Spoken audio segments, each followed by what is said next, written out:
Arsenal 4, Tottenham 1 in the North London derby, and that was an absolute demolition by Mikel Arteta's men. Eberechi Eze, I thought, was absolutely phenomenal. Man of the match with a hat-trick. What an amazing performance it was by him. I think also Leandro Trossard was great. Declan Rice, the whole defence was great. I think Arsenal didn't really even have to get out of third gear in that game against Tottenham because they were so poor in that game. We're going to talk about Spurs and Thomas Frank as well and some worrying signs for him and his men. But you've got to start with Arsenal because that win, it was comfortable. It was meant to be a derby. It was meant to be feisty, ferocious, a game where it doesn't matter who's the better team because with this willpower and spirit that you have going into it, it's going to be equal. And it just absolutely wasn't. It was so easy for Arsenal. It was almost criminal by Spurs, actually. And I think Arsenal just took full advantage. I think they had the confidence coursing through their veins. They had no doubt they were going out there and produce a fantastic performance, which they absolutely did. And now they go 6 points clear at the top of the Premier League table. They are a side to stop this year, and we need to talk about them. And Mikel Arteta had a couple of changes that he needed to make going into this game. First of all, Hincapié coming in for his Premier League debut. I thought he was solid. I don't think Tottenham gave him too much to do in that backline in the absence of Gabriel. The other one was Mika Marina up front. Obviously, with Gyökeres being touch and go in this game, didn't quite make it. But again, I think we've seen him there at the back end of last season play up front, do really, really well. I don't think that was an issue whatsoever. I think from Spurs, though, that's where we really have to start because this back five, that Spence, Danza, Romero, Van de Ven and Doki, I had no problem with Thomas Frank going to the back five. The issue that I have was twofold. First of all, it's with the intent of how they're going to go out and play in that game against Arsenal. And the other one was with execution. Whatever their game plan was, it did not work whatsoever. And I actually think that the fact that Thomas Frank left till halftime to make a change, I think was being generous on the players that he had. Because what they could not do, Spurs, and this is where Arsenal are so great because they're already getting into Spurs' head before the game even starts. Because Spurs don't have any aerial threat, they're going, Richarlison, he's got to be the main man. We're going to try and go long to him a little bit. And he's coming up against Capia and Saliba. And the fact is, he's just not winning any of those duels. And he can't really because he's just not that good at holding the ball up in comparison to Saliba and Capia. I think he can do a decent job, but in this game, he was completely foiled. I think Spurs had no chance of getting the ball to him.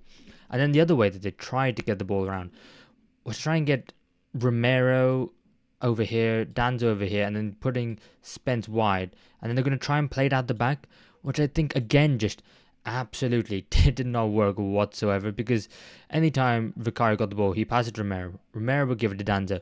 But then Danzo would just lose the ball every time. And yes, these are elite level football players. They're playing in the Premier League. But you got to find a weakness in the side somehow. And Danzo is clearly that for Spurs on the ball in this formation. And so every time he got the ball, he'd always be going back to Romero because the Arsenal press was so aggressive that he couldn't get any. He couldn't find a pass that he felt comfortable playing, and Romero ended up going long. But then obviously Hincapié won that, and then Arsenal will go again. Or they try and work it down the left hand side of Van de Ven and Doji. But again, the Arsenal press. Arsenal press with Saka getting closer, and then Timber pushing up. They just had no chance, Spurs, of getting out whatsoever. That ball goes down the line, and then Saliba wins it, and then that ball goes back to Raya, and then they recycle again. So Spurs had no way of getting out, passing through the back, or going long. Either of those two game plans, both of them were executed incredibly poorly. And then what happened for the Spurs was when Arsenal got the ball, which was a lot of the time, they just had no way of getting the ball back because, yes, Bentancur and Paulinho were kind of playing in the two. But they were just getting outnumbered every time because Zubimendi would make the run forward, Declan Rice would make the run forward, Eze would be here, Trossard would come in, Saka, in fairness, would stay quite far wide, but Timber would join the attack. And then you had Odegaard, who was kind of playing as a left attacking midfielder, but then also dropping in to help. He didn't know who to go with because Udogie was kept on getting, was trying to get further upfield, was constantly getting caught out of position. So Van de Ven kept on coming to Saka, which meant that Odegaard was tracking Timber. And then when Zubimendi and Rice were just there, they'd make those runs, and Bentancur and Paulinho would be fine there. But then Marina would start to drop, and then Romero would get drawn out into space as well. Danza would be there, but he had a very poor game. I think it was right to bring him at half time. And then Spence as well would be on Trossard.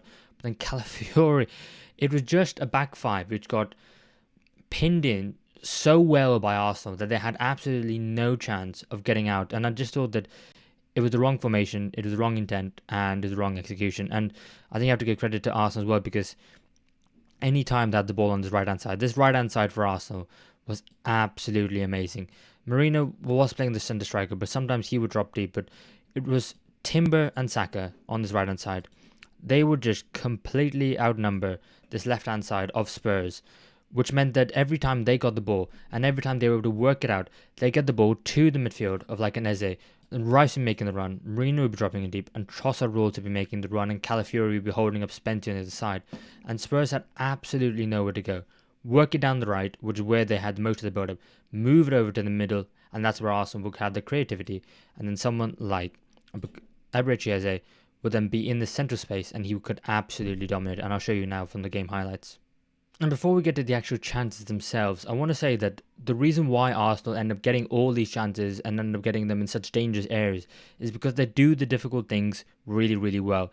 They win their aerial duels, they win their ground duels, they make sure they 1-on-1 against when it's man marking across the entire pitch, they make sure they win it, and then they're better at the opposition at doing that. And that's why they get all these amazing dangerous chances, because this is the Declan Rice shot which Vicario saves, and this is 3 minutes into the North London derby, and you think to yourself, as a Spurs team coming to the Emirates, just stay compact, stay in our shape, and make sure Arsenal don't get any chances. And within 3 minutes, Arsenal already have one, and this is from the fact that Arsenal win a duel in the middle of the park, and Trossard, who's actually here, and they're working it all the way to Saka, who's over here on the ball.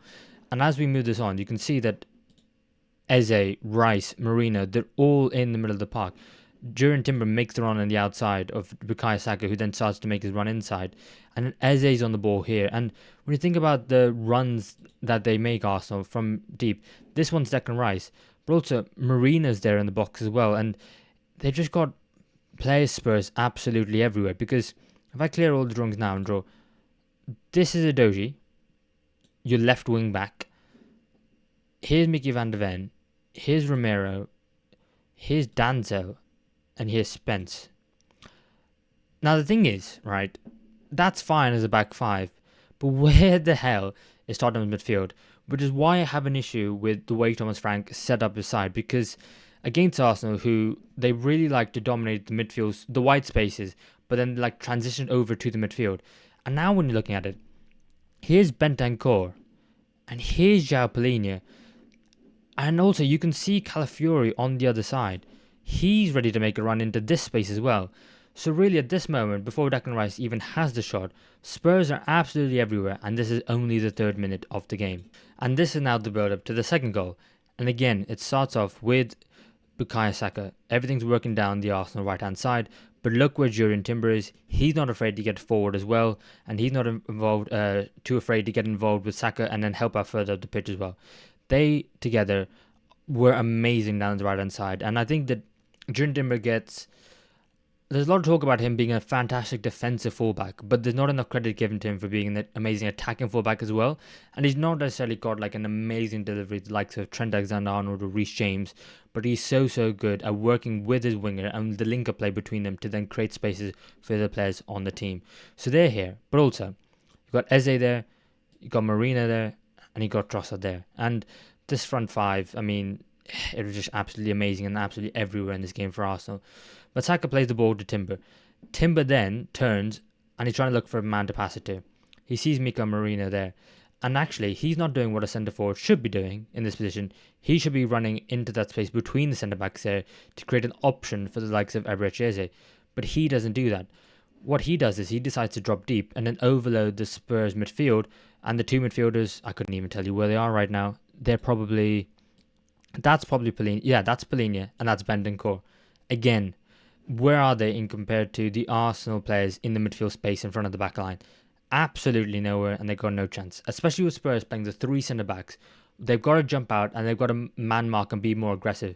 But again, the intent going into this game, they did not have it whatsoever. So Timber makes his pass if you move it on one more. And then Mika Marino gets a space. And I think it's absolutely criminal the fact that Mika Marino is allowed to look up and find some space and just make the pass that he wants to make. Because Trossard is here. He's the one who makes the run. He makes it behind. But actually, Spurs in this position look decently set. You look at the back five, they're all there. They're all in a decent shape. They're all, where they need to be. But how does Trossard just get the ball well, no one's tracking the man. They're all completely ball watching. And if we move slightly further ahead past the goal, look at them here. Is anyone actually looking at the man, or are they every single one of them looking at the ball here? They're all looking at the ball. And so then if you move it back towards the goal, when Trossard gets into this position, it's a fantastic turn by Leandro Trossard, who I think has been one of Arsenal's most underrated players this season, especially from a non-Arsenal fan base point of view, because everyone looks at the lineup and thinks maybe, well, left wing position Arsenal maybe needed to improve on and recruit. They didn't this season, but then I think Trossard has absolutely stepped up. Yes, it picks up a little bit of a deflection, but I think this goal is absolutely made, and Arsenal at this point absolutely deserve it. But then we move on. And again, it starts from that right-hand side of Arsenal. And now this time, Leandro Trossard's made his way over to the right-hand side to help out the link-up play because he's having a great time. So he thought, why not let me join in? And then he passes the ball to Bukayo Saka. And then again, Saka, Timber, that link-up, they're always so close to each other. They're always able to find each other. They know almost exactly where each other are. And Timber, again, is great going forward. But also, if you move it on one more, as Timber is able to put this ball into the box, that's not the ball, that's the ball there. As he puts the ball into the box, I have to ask the question, right? How many Spurs players do you need to mark 3 Arsenal players? Because if you just look at this area here, there are 5 Spurs players for just 3 Arsenal attackers. I think they've just all been drawn out completely, and I think if we highlight the players for you, that's Mickey van de Ven. That's Romero, who doesn't get anywhere near Timber, comes flying out from the middle from about here and gets nowhere near him to leave the midfield, to leave the heart of the defence completely exposed. Say this is a better ball. Danzo is running desperately to try and get the ball in this area here, and he does do that. But imagine if Timber happened to put a little bit more on that cross. Ebrechese is right there. That's basically a tap-in. How on earth is he allowed to has the opportunity to walk into that Arsenal box and just shoot and have plenty of time and space on the ball, which, to be fair, in his second and his third, he does anyway, but absolutely criminal. But again, the two central midfielders, and I know Odegaard is Odegaard is here. He's not really part of the attack because that's Mohamed Kudus over there, and Richarlison's a bit off screen to your left as you're watching this. But I do think that with the 2 midfield, just look at all this space outside Spurs' penalty area. Declan Rice, Mika Marino, and then you've got Ebrechese, the one who scores the goal. You cannot allow that much space. And again, how many Spurs players do you need for just 3 Arsenal players? Yes, the 3 are the most dangerous, but my God, you're just asking for trouble. Arsenal continue working it down the right and getting it towards the centre. And then from there, it's fabulous by Eze. I mean, look at the options. He could turn and give it to Calafiori. He could then put a ball into the box like that. He doesn't do that. He's had to go on his own. But he could also slip in Trossard or Bukayo Saka there, which I think again is absolutely criminal. Mickey van de Ven might be right in making up the space, but even if Eze passes the ball to Trossard or Saka, Udogie's playing them all onside again. So it's just, you've got no chance of the Spurs side. What on earth are you doing? But it's fantastic by Arsenal. And I will have to say, though, I do think this is offside. I do think that both Trossard and Rice are in the way here. And actually, not even Trossard. I think Trossard, maybe Zubimendi. I can't even tell. There's so many Arsenal players in the box. But I think both of them, those Arsenal players, are offside. But it doesn't make a difference because I have no doubt Arsenal would have gone on to score another goal. And they would have absolutely hammered Spurs as well. And now we get to the second half, and Thomas Frank decides to bring on Xavi Simons, go to a back four, which I think is absolutely the right decision. Surprised maybe a little bit that he didn't do it earlier, but maybe if he brought off Danzo in the first half in North London Derby with the whole world watching, it would become a massive headline, and he didn't want to do that. But either way, right from the kickoff, again Spurs are losing their duels, and this is what Arsenal do so well. They do the hard stuff, and they do it so well that they make it look easy. So then when they have to do the hard stuff, which is scoring the goals, they have more time to do it, and they have the world-class players in those positions, so then they make it look easy, and Eze absolutely does this, because over here, again, Spurs get drawn out to that right-hand side because Arsenal is so dominant over there, that when Timber gets his ball from defence, and then he's able to work it out into the midfield, you have so many Spurs players over there that all the Arsenal players just have so much time on the ball. And then Timber decides to try and play in Declan Rice. If I can move it on once more. Yeah, he tries to play in Declan Rice. And then it just happens to become a deflection of Bentancur that he ends up playing a 1-2 with. But say he didn't try to play in Declan Rice. Eze, Calafiori, Trossard. Again, it's so easy. It's this space in the middle. I mean, it was just school by Spurs, and honestly, they thoroughly deserve to get hammered here. And when Eze has this shot, again, everyone gets drawn to him. They're all watching. He could easily slip in Trossard if he wants to. If not, you still got Calafiori here completely free. But I just think the Spurs back line, the 4 was now instead of 5. That's Spence. That's Romero. That's Udogie. And Mickey van der Ven has gone charging out to Timber. They're just all over the place. And if you want to go one further, there's Bentancur, the holding midfielder, and there's the partner in Palhinha. There's Kudus, who now in this formation is the right winger. What the hell is going on? Honestly, Spurs are all over the place, but it's a fantastic finish by Eberechi Eze to make it 2. And then Arsenal at that point are 3-0 up, and they thoroughly deserve it. But then they get a little bit complacent, in my opinion. I think here, Martin Zubimendi should absolutely pass the ball. But this is what you want if you're Thomas Frank. You want Palhinha to be aggressive, and again, like I'm talking about, have that intent. Go be aggressive. Go win the ball back, and he absolutely does that. Martin Zubimendi should absolutely be releasing that ball sooner. And it's a fantastic finish by Richarlison. But the only thing here, which I feel a little bit sad for Spurs fans, is it's a fantastic goal in the North London derby, which will be remembered for years to come. But then every time it does come up, Spurs fans will always think, yeah, but it was in a 4-1 loss. And Arsenal fans, if Spurs fans don't remember it, Arsenal fans will definitely remind them of it. So it was a fantastic goal. And you shouldn't let anyone take anything away from that, because there's the ball there. It has to be there because David Ray is getting it, and it's just under the bar, just over David Ray. It's an absolutely exquisite finish. Fair play to Richarlison. It's one of the only good things he did in the entire game, I'll be honest, because he was just not holding the ball up and did it really, really poorly. And then this fourth goal was just, I don't know, disappointing. Hincapié wins the header against Richarlison because, of course, Arsenal win the duels. That's what they've been doing all game. Then if you move it on, as Hincapié knocks it down, Rice is the first man to the ball. Palhinha is absolutely nowhere near him. If you move it on again, then Mika Marino. I mean, what even is that by Romero? Is that a challenge? Is he just trying to... If you're going to foul him. But don't really... It's just so poor. But then you just got Saka, you got Trossard running off Spence. Eze is going forward, Rice is going forward. It's just laughable at this point. It honestly really is from Spurs. And then as you get here... If I move it... Just before I move forward, let me just keep it where it was. This is Palhinha, right? Spence is absolutely out of position. Romero's doing nothing there. But as the ball goes out to Trossard and as Marino works it out, Trossard says Spence is getting back. Romero is able to also get back. Palhinha should not be also engaging with Trossard here. He should not be engaging in that whatsoever. He should be running back in a straight line in this direction to try and cut out the pass wherever the pass may go and trust his defenders. What ends up happening, as has been happening all game, 1, 2, 3 Spurs players. Palhinha should not be there.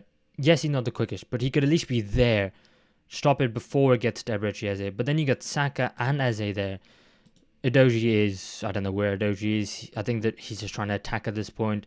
And then Trossard is able to get the pass over to Eze. And it's just too easy for him, really. It really is. And then... Spencer didn't even make a challenge. When I was watching it live, I thought, oh, he's just gone sliding across because he's expecting a first-time shot. It wasn't a shot. He just slips. And that's about sums it up right. Because then from there, Eberechi Eze into the corner. Oh, into the corner. Make it 4-1. And it's just happy days for Arsenal in this one. And yeah, Spurs were nowhere near it. So despite the fact that it was 4-1, I think I've given you guys enough evidence that I don't think that Arsenal had to work particularly hard for it. I think they did, but I don't think they, were absolutely magnificent. I think it was fantastic finishing by some of the Arsenal players like Trossard and Eze when they got into those positions. But they did everything, just the really hard stuff, winning your duels, winning your individual one-on-one battles. And they did it so well that Spurs were just... They couldn't get out. Whatever they tried to do, it just absolutely didn't work. And then Arsenal were just able to chill in third gear and win 4-1. It was so comfortable for them. And I think that's a worrying thing for the rest of this league. The fact that Arsenal didn't really... It wasn't an... They didn't like they dominated the game. They absolutely dominated the game. But they didn't do it with some world-class attacking play. It was world-class finishing.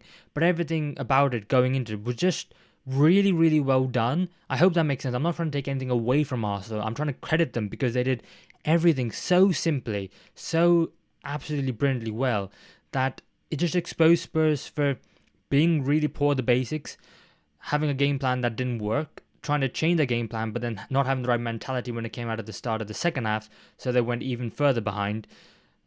A wonder goal which Spurs had to score for them to have any kind of like nervousness into the game.